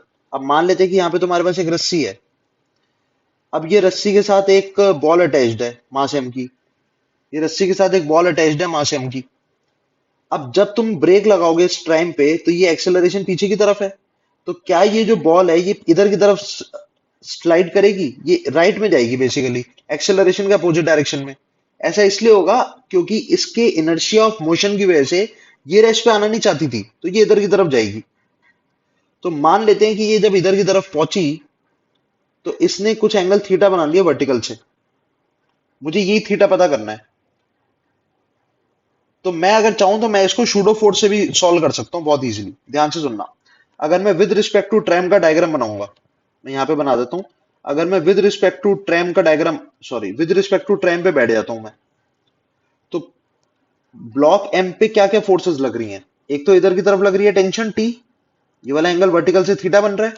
एक नीचे की तरफ लगेगा mg, और क्योंकि एक्सेलरेशन नॉन इनर्शियल फ्रेम की लेफ्ट में है, तो शूडो फोर्स किधर लगेगी? इस पे, राइट में। तो इसका मतलब एक शूडो फोर्स लग गई राइट में, ma। टी को रिजॉल्व करो दो पार्ट्स में। इधर की तरफ आ जाएगा टी कॉस थीटा, इधर की तरफ आ जाएगा टी साइन थीटा। तो मैं ये बोलूंगा कि यार जो टी साइन थीटा है ना, वो तो ma के बराबर हो गया, और जो टी कॉस थीटा है ना, वो तो mg के बराबर हो गया। इसको अगर तुम डिवाइड कर देते हो ना, तो तुम्हारे पास टेन थीटा की वैल्यू किसके बराबर आ जाएगी? टेन थीटा की वैल्यू आ जाएगी तुम्हारे पास a बाई जी के बराबर। ए की वैल्यू कितनी है? हमने निकाली 2 मैग्नीट्यूड वाइज। जी की वैल्यू कितनी है? 10। ये आ जाएगा 1/5। इसका मतलब तुम्हारा जो थीटा आ रहा है, that will B tan inverse of 1/5। That will be the correct answer. तो मेरे हिसाब से 35th का जो थर्ड आंसर है, that is correct. I hope clear हो गया होगा। चलिए क्वेश्चन नंबर 36 पे आते हैं। क्वेश्चन नंबर 36 ये बोलना चाह रहा है कि 10 coins are placed on top of each other on a horizontal table. If the mass of each coin is 10 gram and the acceleration due to gravity is itna, what is the magnitude and direction of force on the seventh coin counting from the bottom due to all the coins above it? चलो बनाते हैं यार, कोई दिक्कत नहीं है। मान लेते हैं तुम्हारे पास 10 coins हैं। मान लेते हैं 10 coins हैं, वो ऐसे रखे हुए हैं स्टैक के ऊपर स्टैक। एक, एक, दो, तीन, चार, पांच, छ, सात, आठ, नौ, और ये 10। सेवेंथ कॉइन कौन सा है? अगर तुम ध्यान से देखोगे तो बॉटम से अगर तुम सेवेंथ कॉइन को काउंट करोगे तो ये तो 10 था, ये 9, ये 8, ये वाला 7 होगा। ये वाला जो कॉइन है ये 7 होगा। तो मैं यहाँ पे मार्क कर देता हूं, ये वाला कॉइन सेवेंथ कॉइन है। अब पूछा जा रहा है कि इस सेवेंथ कॉइन पे कितनी फोर्स लग रही है, सेवेंथ कॉइन पे कितनी फोर्स लग रही है due to all the coins above it. ये बात तो पक्की है कि जितने भी ये कॉइन्स हैं, जितने भी ये कॉइन्स हैं, ये कॉइन्स इस सेवेंथ कॉइन पे नीचे की तरफ फोर्स लगा रहे होंगे। मानते हो ये बात? तो अगर ये तीन कॉइन्स सेवेंथ कॉइन पे नीचे की तरफ फोर्स लगा रहे हैं, तो ये सेवेंथ कॉइन भी तो इन तीन कॉइन्स पे ऊपर की तरफ फोर्स लगा रहा होगा उतनी। तो मैं ना एक काम करता हूं, मैं एट्थ कॉइन, ये एट्थ है, ये नाइन्थ है, ये टेंथ है, मैं एट्थ, नाइन्थ और टेंथ कॉइन का ना एक सिस्टम बना लेता हूं। System of eighth, ninth, tenth. Eighth, ninth, tenth coin का मैंने बना लिया सिस्टम। इस सिस्टम का टोटल वेट कितना होगा? 30 ग्राम। ये पूरा का पूरा सिस्टम इस सेवेंथ कॉइन पे नीचे फोर्स लगा रहा था, तो यही फोर्स सेवेंथ कॉइन इस पे ऊपर की तरफ लगाएगा। उसको मान लेते हैं थोड़ी देर के लिए नॉर्मल। और इसका वेट नीचे लग रहा है 30 इंटू जी, तो 30 ग्राम को पहले केजी में कन्वर्ट करो, फिर मल्टीप्लाइड बाय 10 कर दो, तो ये तुम्हारे पास आ जाएगा 0.3 न्यूटन। अब क्योंकि ये पूरा का पूरा सिस्टम, जो ऊपर वाले सारे कॉइन्स हैं वो रेस्ट पे हैं, तो क्या नॉर्मल बराबर आ जाएगा, नॉर्मल की वैल्यू आ जाएगी 0.3 न्यूटन। ये नॉर्मल तो किस पे लगी? ये नॉर्मल तो बेसिकली इन तीन कॉइन्स पे लगी ऊपर की तरफ। तो यही तीन कॉइन्स सेवेंथ कॉइन पे नॉर्मल किधर लगाएंगे? नीचे की तरफ। इसका मतलब on seventh coin normal will be equals to 0.3 newton, normal will be equals to 0.3 newton but downward direction में 0.3 न्यूटन होगा। तो मेरे हिसाब से जो आंसर आ जाएगा इसका, that will be equals to first. I hope clear हो गया होगा। Let's come to 37th question. Question number 37 बोल रखा है कि एक फोर्स टाइम ग्राफ है for the motion of a body is as shown in the figure. Change in the linear momentum between 0 and 6 seconds. बहुत ही सिंपल क्वेश्चन है। हमें पता है कि जो area under F T graph होता है, the area under F T graph, area under F T graph, ये हमें क्या देता है? ये हमें देता है delta P, change in momentum. तो अगर मुझे चेंज इन मोमेंटम निकालना है तो मैं एरिया निकाल लेता हूँ। चलो निकालते हैं एरिया, बहुत सिंपल है। पहले वाले का एरिया आ जाएगा -2 मल्टीप्लाइड बाय 2, रेक्टेंगल का एरिया -2 इंटू 2। और फिर ये वाले रेक्टेंगल का एरिया कितना हो जाएगा? टोटल यहां से लेके यहां तक की जो लेंथ है वो 4 है, मल्टीप्लाइड बाय 1। ये आ जाएगा तुम्हारे पास प्लस का 4 इंटू 1। ये आ जाएगा माइनस का 4 प्लस का 4। मेरे अकॉर्डिंग तो आंसर यार जीरो आ रहा है, मेरे अकॉर्डिंग आंसर जीरो आ रहा है। तो 37th का first will be the correct answer. चलो आगे बढ़ते हैं, क्वेश्चन नंबर 38 पे आते हैं। क्वेश्चन नंबर 38 बोल रहा है कि a block is kept on a frictionless inclined surface with an angle of inclination alpha. The inclined surface is given an acceleration a to keep the block stationary, then a is equal to. ठीक है भाई, कोई दिक्कत की बात नहीं है। पूरे सिस्टम को एक a एक्सेलरेशन दे रहे हैं ताकि ये ब्लॉक इंक्लाइंड प्लेन पे रेस्ट पे रहे। तो मैं ना एक काम करता हूं, मैं इसी इंक्लाइंड प्लेन पे बैठ जाता हूं। तो अगर मैं with respect to inclined plane की बात करूंगा, with respect to inclined plane, अच्छा इंक्लाइंड प्लेन कैसा फ्रेम है? Inclined plane non inertial frame है, नॉन इनर्शियल है। और नॉन इनर्शियल है तो ऑब्वियस बात है शूडो लगेगी। तो with respect to inclined plane अगर मैं ब्लॉक का फ्री बॉडी डायग्राम बनाता हूं, ये जो ब्लॉक है इसका मास दे रखा है क्या? नहीं। तो ब्लॉक का मैंने मास क्या ले लिया? ब्लॉक को मैंने ले लिया मास स्मॉल एम। तो ब्लॉक का फ्री बॉडी डायग्राम बनाते हैं। इस पे एक तो एमजी लग रहा है नीचे की तरफ, एक इस पे इधर की तरफ नॉर्मल लग रहा है, और शूडो भी लग रही है इसके ऊपर। शूडो किधर लग रही है? अगर ए एक्सेलरेशन राइट की तरफ है तो शूडो लगेगी लेफ्ट की तरफ। तो शूडो लग गई इधर की तरफ, लेफ्ट की तरफ। अब मान लेते हैं कि ये वाला जो वर्टिकल से जो एंगल बन रहा है इसका, वो कितना था? अल्फा। तो अगर मैं इस नॉर्मल को दो पार्ट्स में रिजॉल्व करूंगा तो मेरा आंसर आ जाएगा मेरे अकॉर्डिंग। तो नॉर्मल को दो पार्ट्स में रिजॉल्व करा तो ऊपर की तरफ आएगा एन कॉस अल्फा, इधर की तरफ आ जाएगा एन साइन अल्फा, इधर की तरफ लग रहा है एम ए, नीचे लग रहा है एमजी। और with respect to incline plane ये ब्लॉक जो है वो किस पे है? रेस्ट पे। तो मैं ये बोलूंगा कि वर्टिकल और हॉरिजॉन्टल फोर्सेस भी बैलेंस होंगी। तो एन साइन अल्फा किसके बराबर आ जाएगा? एम ए के। और एन कॉस अल्फा किसके बराबर आ जाएगा? एम जी के। डिवाइड कर दो दोनों को, तुम्हें ए निकालना था, आ जाएगा तुम्हारा आंसर। डिवाइड करोगे इक्वेशन 1 और इक्वेशन 2 को तो तुम्हारे पास आ जाएगा टेन अल्फा बराबर ए बाई जी। तो ए की वैल्यू तुम्हारे पास कितनी आ जाएगी? जी टेन अल्फा। तो फोर्थ ऑप्शन जो है वो तुम्हारा क्या हो जाएगा? करेक्ट ऑप्शन हो जाएगा। इसको मैंने शूडो के कंसेप्ट से कर लिया था, उसी फ्रेम पे बैठ गया था। तो उस फ्रेम पे तुम्हारा जो ब्लॉक की एक्सेलरेशन, मतलब जो ब्लॉक होगा वो रेस्ट पे आ जाएगा with respect to the incline पे। चलो आगे बढ़ते हैं, क्वेश्चन नंबर 39 पे आते हैं। क्वेश्चन नंबर 39 में बोल रहा है कि a person of mass 60 kg is in a lift. The change in the apparent weight of the person when the lift moves up with acceleration इतना and then down with an acceleration इतना। देखो यार, apparent weight का मतलब होता है normal reaction. तो दो केसेस ले रहे हैं, दोनों केसेस डिस्कस कर लेते हैं, सिंपल है। केस 1 में बोल रहा है कि जो लिफ्ट है जिसके अंदर इंसान खड़ा हुआ है, वो लिफ्ट नीचे जा रही है, सॉरी पहले वाले केस में ऊपर जा रही है 2 मीटर पर सेकंड स्क्वायर से। तो पहले वाले केस में अगर मैं नॉर्मल निकालूंगा तो इस पे लग रहा है नॉर्मल n1 ऊपर, इसका खुद का वेट लगेगा mg नीचे। तो क्या लिखेंगे इसको? n1 माइनस mg हो जाएगा 600 बराबर हो जाएगा mass into acceleration 60 multiplied by 2। तो यहां से n1 की वैल्यू आ जाएगी 720 न्यूटन। इसी तरीके से केस नंबर 2 देख लो। केस नंबर 2 में यही सिस्टम जिसके अंदर ये इंसान खड़ा था, ये नीचे की तरफ जाने लग गया 2 मीटर पर सेकंड स्क्वायर से।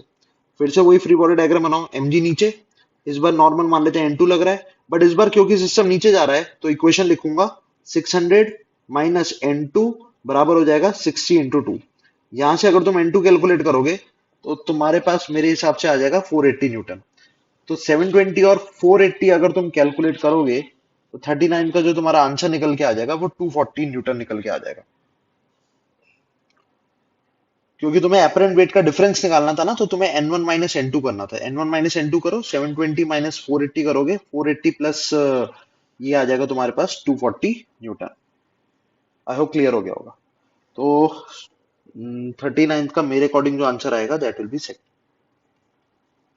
चलो नेक्स्ट क्वेश्चन पे आते हैं। Question number 40।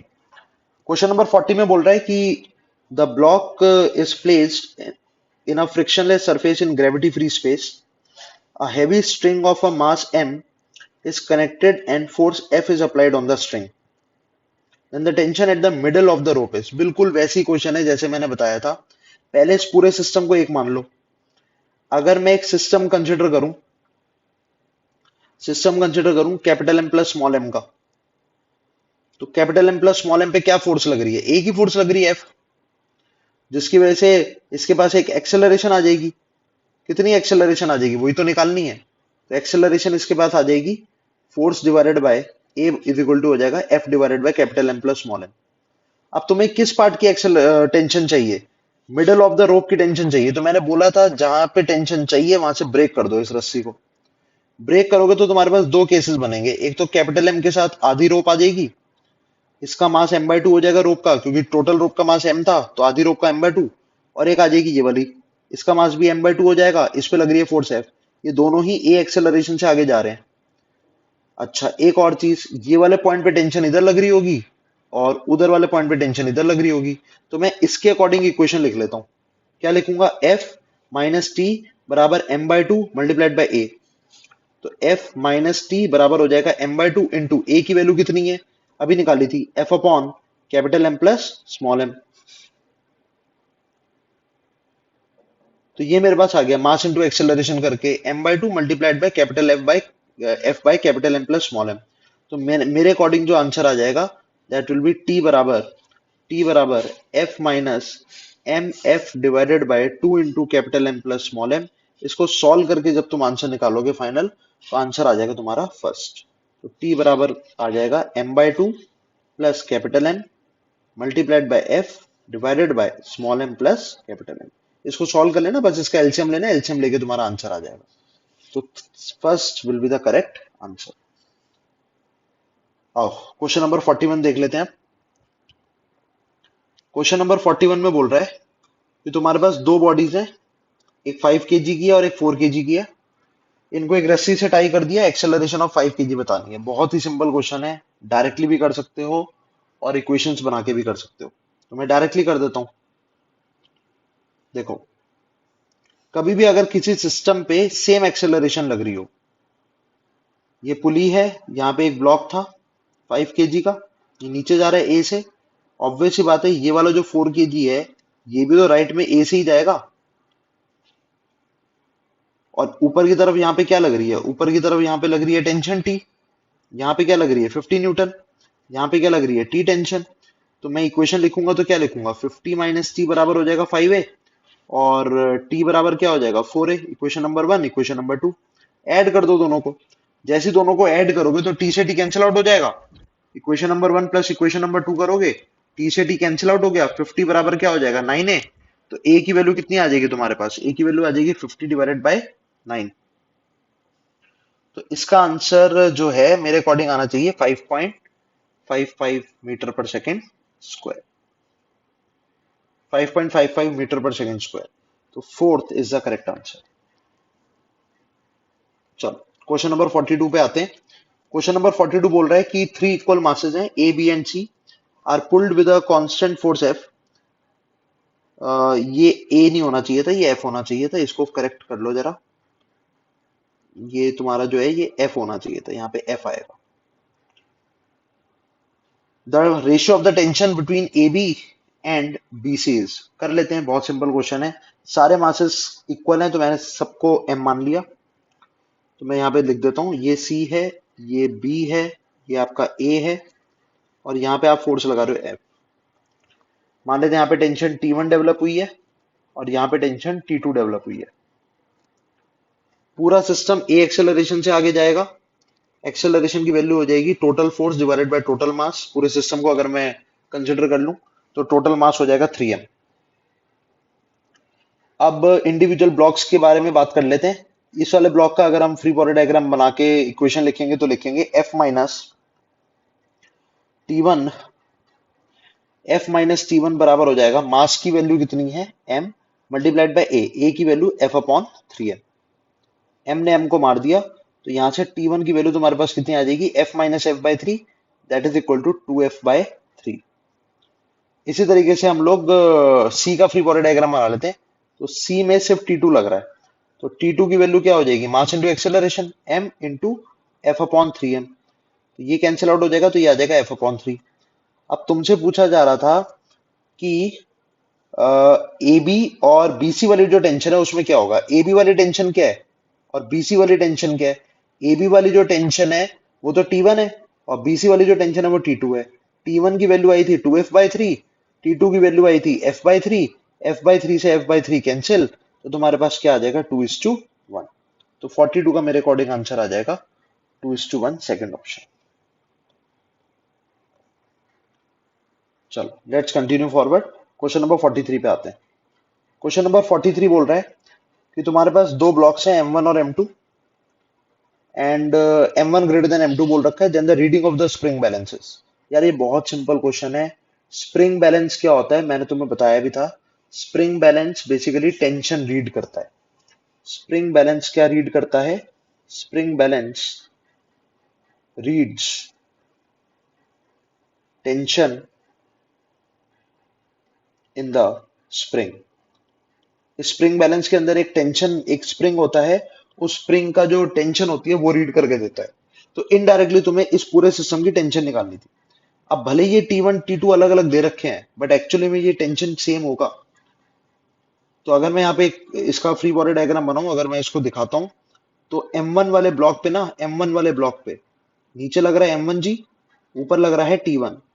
फिर स्प्रिंग बैलेंस की अगर हम बात करेंगे तो स्प्रिंग बैलेंस ना बेसिकली स्प्रिंग होता है और उसको एक बॉक्स के अंदर बंद कर दिया होता है।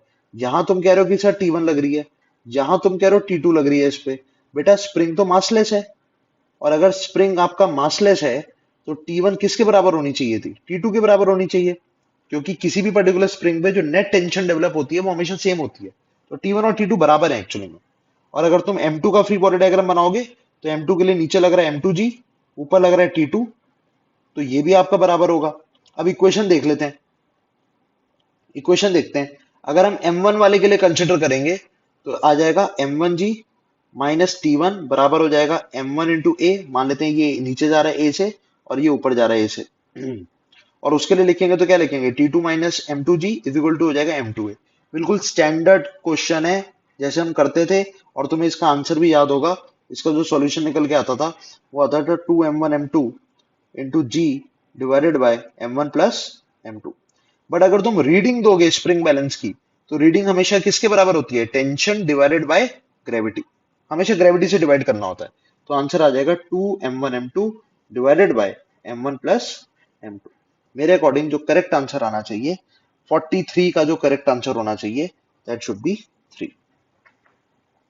याद रखना स्प्रिंग बैलेंस के अंदर जो टेंशन है वो हर जगह स्प्रिंग में सेम होगी, इसी वजह से मैंने T1 और T2 को बराबर कर दिया। Let's continue forward, question number 44 पे आते हैं। दो ब्लॉक्स हैं तुम्हारे पास, एक है 8 kg का ब्लॉक और एक है तुम्हारा 4 kg का block. They are connected by string as shown in the figure. The acceleration of the system, ये भी बहुत सिंपल क्वेश्चन है, मैं डायरेक्टली कर देता हूँ इसको। अगर तुम ध्यान से देखोगे तो इधर की तरफ एक लग रहा होगा 80 sin 30 लगेगा, इधर 80 sin 30 लगेगा। 80 sin 30 होता है 40 न्यूटन, और इधर की तरफ कितना लगेगा 40 न्यूटन लग जाएगा। और अगर इधर की तरफ 40 न्यूटन लगेगा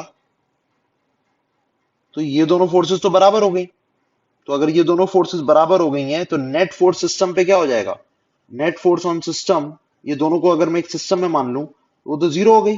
और अगर नेट फोर्स जीरो हो गई है तो इसका मतलब एक्सेलरेशन क्या हो जाएगी, जीरो, मतलब ब्लॉक्स चलेंगे ही नहीं। Zero will be the correct answer. चलो क्वेश्चन नंबर 45 पे आते हैं। क्वेश्चन नंबर 45 बोलना चाह रहा है कि एक ब्लॉक है मास m का, it is pulled bye uniform chain of mass small m tied to it by applying a force F at the other end of the chain. The tension at a point which is at a distance of quarter of the length of the chain from the free end. बिल्कुल ditto वही question है जो पीछे करा था, जल्दी से कर लेते हैं थोड़ा। चेन का मास m दे रखा है। मैं अब थोड़ा सा डायरेक्ट करूंगा, पूरे सिस्टम की एक्सेलरेशन क्या हो जाएगी, f divided by total mass of the system. Total mass कितना है, एक तो ये वाला ब्लॉक है मास m का, और एक ये चेन है मास m की, तो f डिवाइडेड बाय हो जाएगा 2m। अब सिर्फ इतने पार्ट का मैं फ्री बॉडी डायग्राम बना रहा हूं, बस इतने पार्ट का। तो इतने पार्ट का फ्री बॉडी डायग्राम बनाएंगे तो क्या होगा, एक तो ये रोप होगी जिसकी लेंथ L/4 है, इस पे F फोर्स लग रही है, इस पे टेंशन लगेगी इधर। अच्छा, इसका मास कितना हो जाएगा, टोटल मास m है, तो इसका जो मास हो जाएगा वो हो जाएगा m/l मल्टीप्लाइड बाय L/4, तो ये आ जाएगा m/4।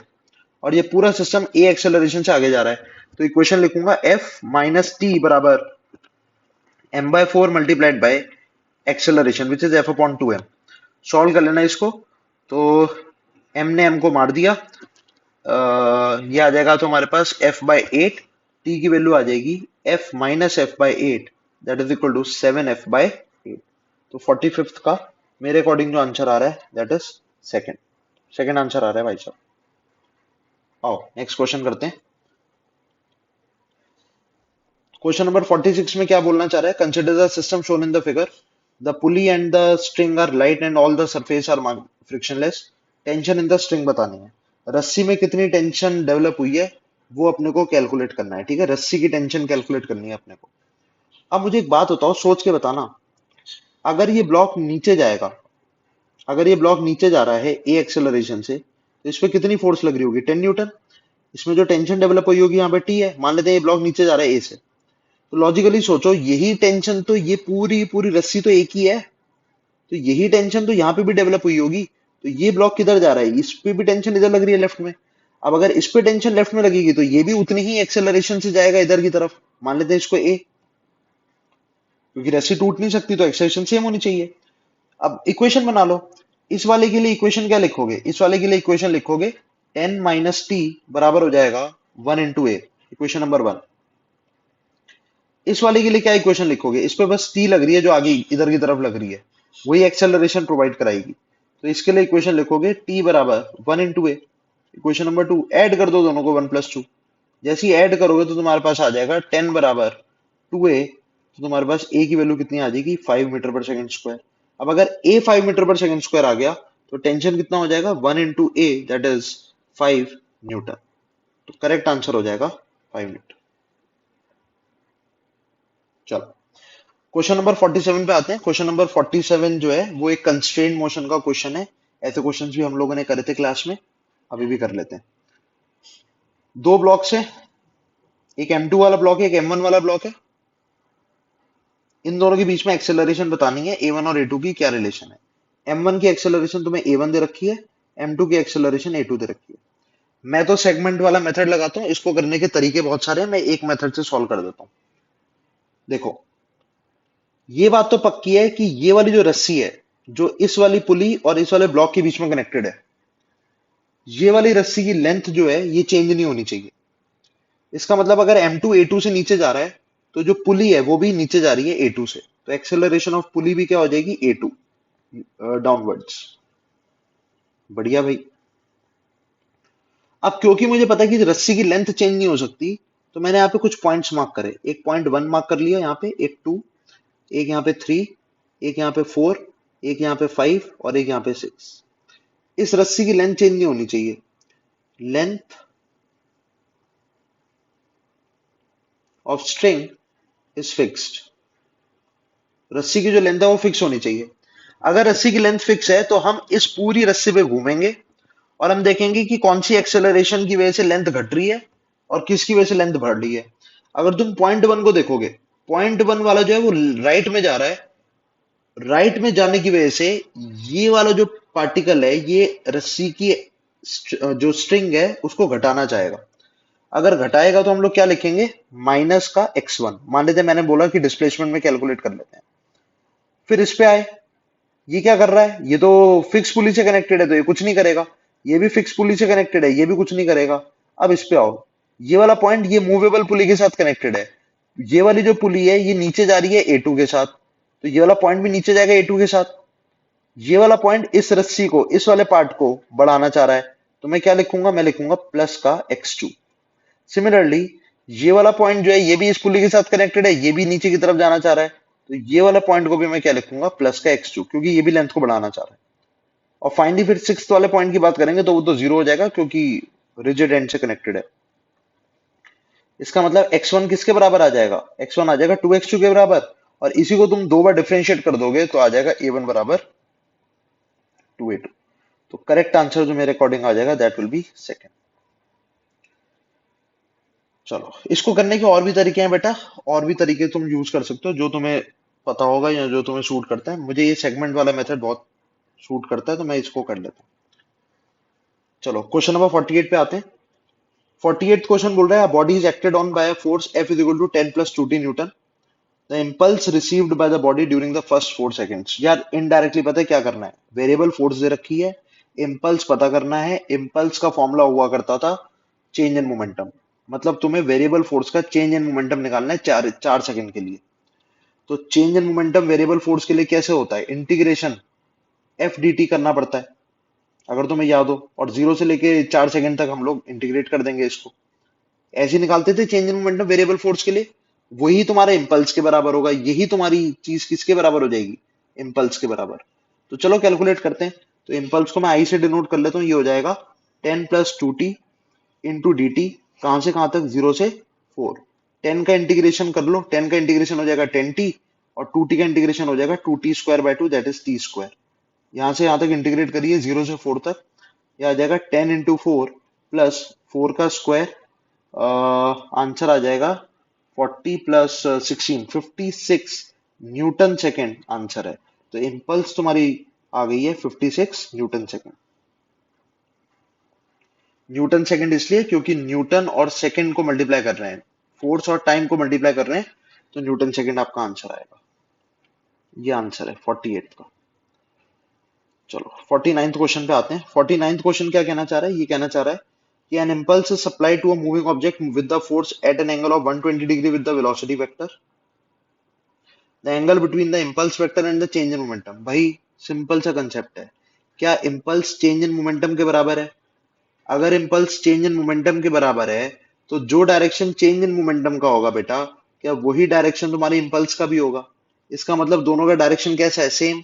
Direction is same, direction of both is same.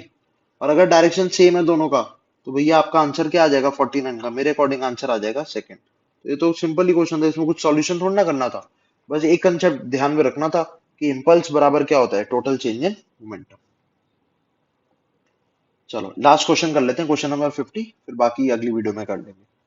Question number 50 जो है वो सॉल्व कर लेते हैं। ये क्या कहना चाह रहा है कि एक 20 केजी का बॉडी है, pushed with 7 Newton for 1.5 second, then with a force of 5 Newton for 1.7, and finally with a force of 10 Newton for 3 seconds. Total impulse applied to the body and change in velocity will be। बेटा बहुत ही simple है, बहुत ही simple question है। तीन parts में break करते हैं इसको। पहले वाले केस में क्या बोल रखा है, पहले वाले केस में बोल रखा है कि 20 केजी वाले पे, 20 केजी वाले ब्लॉक पे 7 न्यूटन फोर्स लगी, कितने टाइम के लिए लगी, 1.5 सेकंड के लिए। ठीक है भाई, तो यहां से जो इम्पल्स I1 में जनरेट हुआ वो कितना हो जाएगा, अपने को पता है इम्पल्स का फॉर्मूला फोर्स इंटू टाइम है, तो 7 इंटू हो जाएगा 1.5। फिर उसके बाद ये पहला स्टेप था, फिर कितनी फोर्स लगी, फिर लगी तुम्हारी 5 न्यूटन लगी 1.7 सेकंड के लिए। तो यहां से जो इम्पल्स जनरेट होगा वो हो जाएगा तुम्हारा 5 मल्टीप्लाइड बाय 1.7। ऐसी तीसरा केस लोगे, यहाँ पे लगेगी फोर्स 10 न्यूटन 3 सेकंड के लिए, तो इसके लिए जो तुम्हारी इम्पल्स आएगी वो आ जाएगी I3, that will B 10 multiplied by 3। जब तुम इनको टोटल को ऐड कर दोगे I1 plus I2 plus I3, तो तुम्हारी टोटल इम्पल्स निकल के आ जाएगी, जो कि मैंने सॉल्व कर लिया था। तो मेरे सॉल्व करने से जो आंसर आ रहा था इसका, ये जो टोटल इम्पल्स आ रही थी 49 न्यूटन सेकंड आ रही थी। अब जो इम्पल्स होती है क्या वही चेंज इन मोमेंटम होती है? तो चेंज इन मोमेंटम क्या होता है, mass into velocity, m into v final minus m into v initial, ये तो होता है चेंज इन मोमेंटम। तो 49 बराबर क्या हो जाएगा, टोटल मास कॉमन ले लो, मास की वैल्यू 20 है, into change in velocity delta we. तो डेल्टा वी की वैल्यू कितनी हो जाएगी, डेल्टा वी की वैल्यू हो जाएगी 49 डिवाइडेड बाय 20। इसको सॉल्व कर लेना। 49 डिवाइडेड बाय 20 करोगे तो तुम्हारा जो आंसर आ जाएगा 50 का, वो मेरे हिसाब से सेकंड आ जाएगा। इसकी वैल्यू 2.45 मीटर पर सेकंड आ रही होगी। So second will be the correct answer. तो आई होप तुम्हें ये सारे क्वेश्चंस के सॉल्यूशन क्लियर हो गए होंगे। मैंने बहुत डिटेल में एक्सप्लेन करने की कोशिश करी है, इनको देख लेना। और अगर तुम्हें मेरा कंटेंट अच्छा लग रहा है तो प्लीज लाइक कर देना, शेयर कर देना, और अपने दोस्तों के साथ सब्सक्राइब कर देना, ताकि मुझे और मोटिवेशन मिले और मैं और अच्छी वीडियोस बनाता रहूं। Thank you, bye bye.